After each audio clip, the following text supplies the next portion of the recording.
ja rahu Jumalalt, meie Isalt ja Issandalt Jeesuselt Kristuselt. Jutluse aluseks loen Pauluse kirja roomlastele 7. peatükist, salmidest 14–25.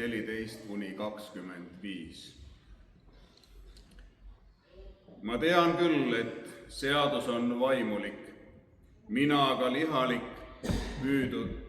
müüdud patu alla.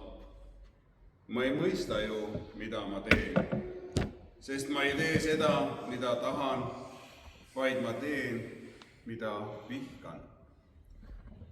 Kui ma aga teen, mida ma ei taha, siis ma möönan, et seadus on hea. Nii ei tee seda enam mina, vaid patt, mis minus elab. Ma tean ju, et minus, see tähendab minu loomuses, ei ole head. Tahet mul on, aga head teha ma ei suuda. Sest hea, mida ma tahan, ma ei tee, vaid paha, mida ma ei taha, ma teen. Kui ma aga teen seda, mida ma ei taha, siis ei tee seda enam mina, vaid patt, mis elab minus. Niisiis, tahtes teha head, leian seaduse, et mul on kalduvus teha kurja. Sisemise inimese poolest ma rõõmustan Jumala seaduse üle. Oma liikmetes näen aga teist seadust, mis sõdib vastu minu mõistuse seadusele ja aheldab mind patu seadusega, mis on mu liikmetes. Oh, mind õnnetut inimest, kes ostab mu lahti sellest surmaihust. Aga tänu olgu Jumalale, meie Issanda Jeesuse Kristuse läbi. Niisiis, ma teenin mõistusega küll Jumala seadust, kuid oma loomusega patu seadust. Aamen. Istuge palun. Põnev on jälgida siin Pauluse loogikat, kuidas üks asi viib teiseni ja üllataval kombel toob esile, et meie inimestena ei olegi mitte mono, vaid meis on veel keegi, me koosneme osadest. Tänane tekst viib meid otse kristliku elu kõige sügavama tõe juurde. Apostel Paulus kõneleb siin kellele? Kas patusele inimesele? Ei kõnele. Paulus räägib siin kristlastest, meist. See kiri on suunatud meile, kes me oleme Jumala oma ellu juba vastu võtnud.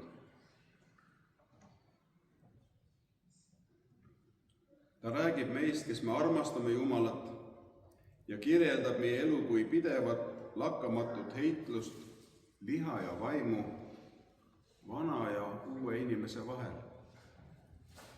Ta tunnistab ausalt, et kuigi ta rõõmustab selle sisemise inimese poolest Jumala seaduse üle ja igatseb teha head, kogeb ta endast tegelikult pidevat patu reaalset väge. Ta ütleb, head, mida ma tahan, ma ei tee, vaid paha, mida ma ei taha, seda ma teen. Paulus räägib siin millestki, mida me kõik ilmselt oleme kogenud. Lõhest, mis meie tahtmise ja suutmise vahel. Me tahame olla head, me tahame olla armastavad, kannatlikud, kuid leiame end vihastamas, kadestamas või murdumas. See on inimliku nõtruse ja patu reaalsus. Kuid selleks, et mõista Pauluse ahastust ja tegelikult sellele järgnevat suurt rõõmu, peaksime vaatama tänase teksti konteksti enne ja pärast. Enne tänast teksti kirjutab Paulus 7. peatükis, et kristlane on vaba Moosese seaduse alt. Kuid me ei tohiks valesti aru saada, et kuna Jumal on meid Jeesuses Kristuses oma armu läbi õigeks mõistnud, armu läbi, mitte seadusest, et siis Jumala reeglid meile enam ei kehti. Apostel ütleb väga selgelt, seadus on püha, seadus on õige ja seadus on hea. Paulus ei ütle, et seadus on meie vaenlane. Seadus näitab meile, mis on hea ja toob valguse kätte meie tõelise olukorra. Seadus toimib nagu peegel, nagu röntgeni aparaat. See näitab meile meie haigust ehk meie pattu, kuid ei suuda seda ravida. Kujutage ette, et lubate endale hommikul: täna olen ma oma perega täiuslikult kannatlik ja ma ei ärritu ühegi asja peale. See on hea ja see on ka õige. Kuid päeva lõpuks, kui väsimus võtab võimust ja keegi pereliikmetest teeb midagi valesti, tabate end ikka häält tõstmas. Te tegite seda, mida te tegelikult ei tahtnud. Reegel ise on hea, kuid see ei anna meile ühtegi grammi reaalset jõudu sellest kinni pidada. Kuid huvitav on see, et isegi siis, kui me eksime ja oma teguviisi vihkame, on see iseenesest tunnistus, et Jumala seadus on hea. On ju nii? Seadus tahtis minult head. See, et ma ei suutnud teha, on ise asi, aga seadus on hea. Meie muudetud süda tunneb ära, mis on õige. Seega Kristus ei vabastanud meid selleks, et me võiksime elada suvaliselt ja Jumala tahtest mitte hoolida. Ta vabastas meid selleks, et me võiksime vaimuväes kanda Jumalale vilja pühitsuseks. Kui te tuletate meelde, et tulevikus ta küsib, et kus on teie vili, teie viljast tuntakse ära, kas te olete Jumala omad või mitte. Aga vili on see, mis on kirjeldatud Jumala seaduses. Me vajame Jumala seadust selleks, et oma südant iga päev läbi katsuda. Kristlik vabadus ei tähenda vabadust teha, mida süda lustib, vaid vabadust patuorjusest. Selle ma tõmbasin kohe omale võurdis mustaga jämedalt trükitud kirjas. Kristus teeb meid vabaks patuorjusest, mitte seadusest, ka patuorjusest. See vabadus teeb meid võimalikuks meile selle, et me ei teeni Jumalat hirmust nagu orjad, vaid see vabadus kingib meile isa ja lapse suhte.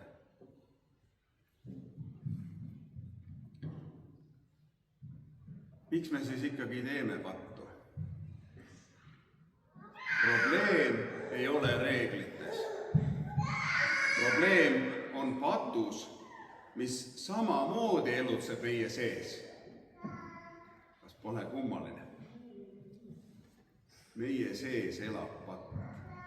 Meie sees elab meie mina, meie sees elab püha vaim ja meie sisse mahub elama ka patt, meie vana loomus. Sellest oleks vaja aru saada, kui sellele pihta saame, siis läheb elu nagu selgemaks. Seega probleem ei ole reeglites, vaid selles, et patt elutseb meie sees ja teeb meid sageli võimetuks tegema seda head, mille poole me oma uuendatud südame ja mõistusega püüdleme. Paulus selgitab, et patt kasutab seadust kurjasti ära.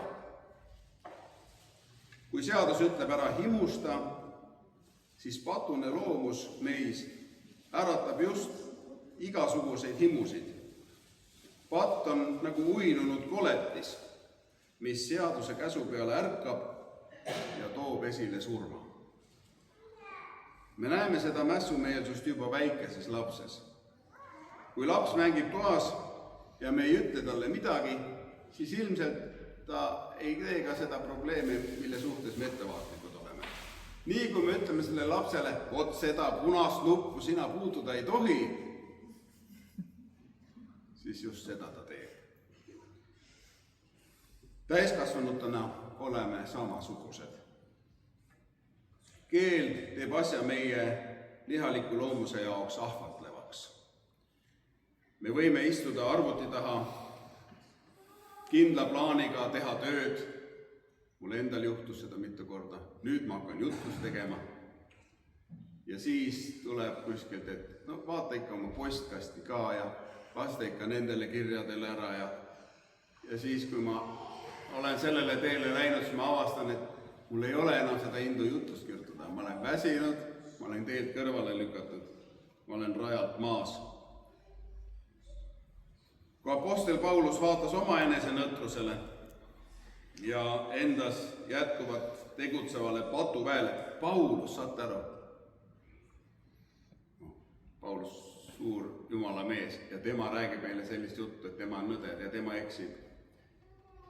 Siis selles eksimuses, kus ta avastab, et patt temast toimetab ikkagi edasi, ta hüüab ahastuses, et kes mind päästab ära? Oh mind õnnetut, ära vaevatud inimest, kes kisuks mu välja sellest surmaihust.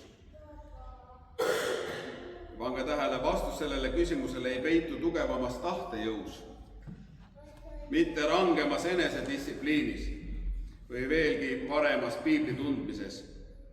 Me ei saa end ise juustest sikutades, nagu Münchhausen, soost välja tõmmata. Ainsaks tõeliseks vastuseks on Jumala arm Jeesuses Kristuses. Tema on meid oma ristisurma ja ülestõusmisega lunastanud ning tema on see, kes viib kord lõpule selle hea töö, mida ta meis on alustanud. See on umbes niimoodi, et kui sa tahad autot mäest üles lükata, siis sa teed kõvasti tööd ja see auto ikka tahab tagasi tulla. See on see, kus sa oma lihajõust tahad oma probleemidest lahti saada. Aga Jumal kingib meile uue lahenduse. Ta ütleb, istu sinna autosse, pane mootor tööle ja sõida mäest üles. Ta ise viib sind üles. Ja see on see, mida ta on kinkinud meile püha vaimu läbi ja see on see, mida ta ootab, et me käivitaksime selle mootori ja sõidaks tema väes. See on nagu laps, kes õpib joonistama või kirjutama. Laps püüab kogu hingest, aga käsi väriseb. Tint läheb laiali ja paberile tekib plekk. Laps ei vaja sellel hetkel valjumat käsku. Kirjuta otsemini, sai ju öeldud. Ta vajab hoopis kedagi, kes paneb oma käe tema käe peale ja aitab tal selle kirja korralikult ära kirjutada. Jeesus teeb meie elus täpselt sama. Meie nõtruse äratundmine ei pea meid viima meeleheitele. See peab meid julgustama alandlikult ja tänulikult kinni haarama hoopis Kristusest, pannes kogu oma lootuse üksnes temale. Sellepärast järgnebki Pauluse ahastusele kohe võimas tänuhüüd. Tänu olgu Jumalale Jeesuse Kristuse meie issanda läbi. Tema teeb meid suuteliseks oma eluliikmeid enam mitte loovutama ülekohtule, vaid elama Jumalale vaimust täidetuna ja juhituna kuni lõpliku lunastuse täitumiseni.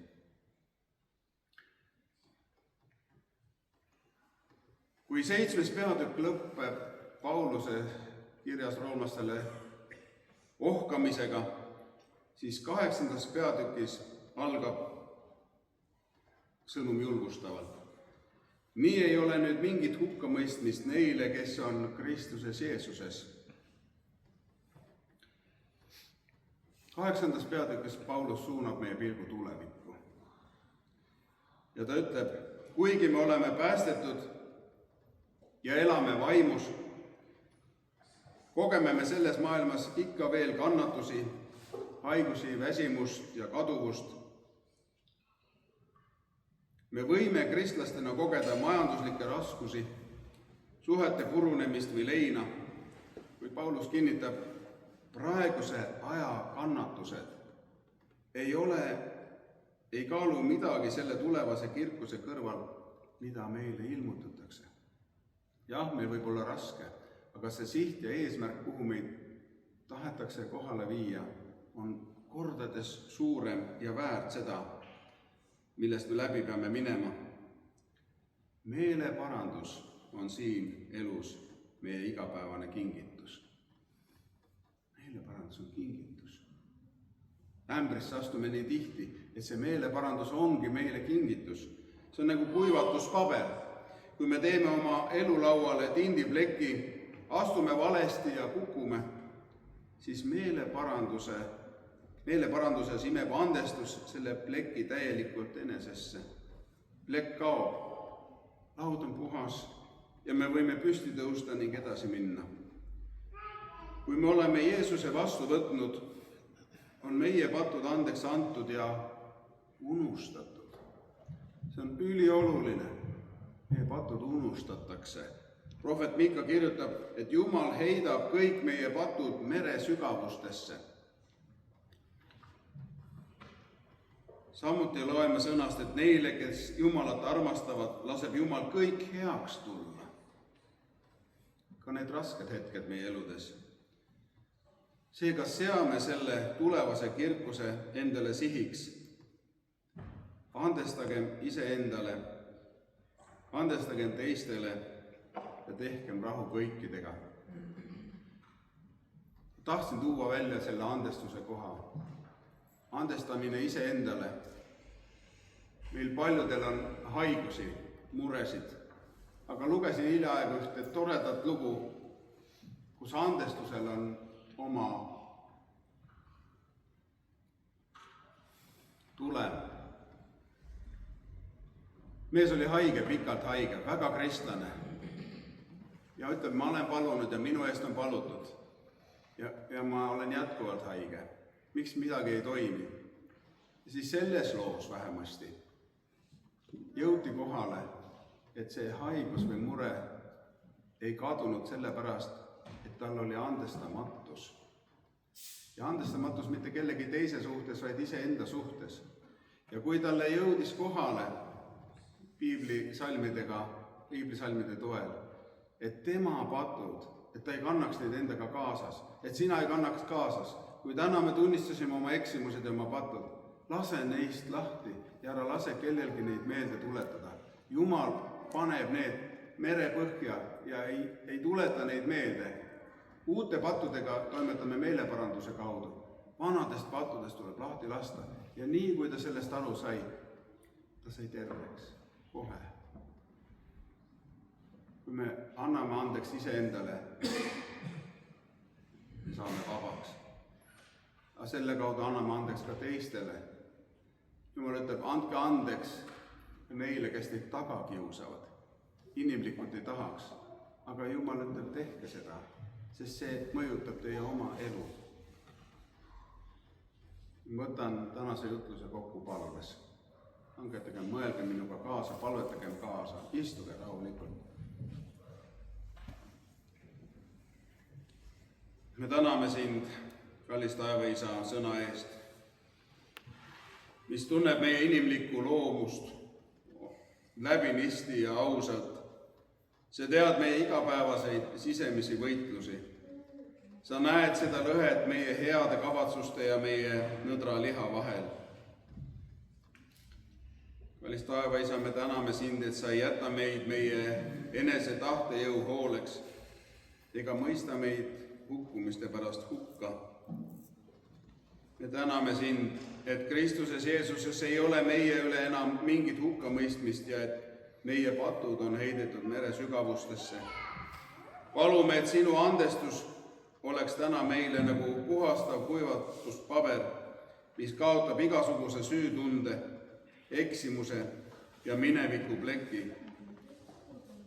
Püha vaim, täida meid uue väega ja aita meil riietuda sinu vaimulikku sõjavarustusse Anna meile jõudu allutada oma liha ja meeled sinu juhtimisele.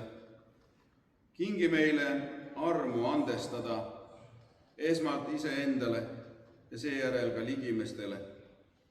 Tee meid rahu sobitajateks ja headuse kandjateks ka seal, kus kohtame tagakiusamist või mõistmatust. Hoia meie silmad ja südamed suunatud sellele tulevasele kirkusele, mis kaalub üles kõik praeguse aja vaevad. Kinnita meid teadmises, et me oleme sinu armastatud lapsed ja et miski ei suuda meid lahutada sinu armastusest, mis on Kristuses Jeesuses. Palume seda Jeesuse nimel. Aamen.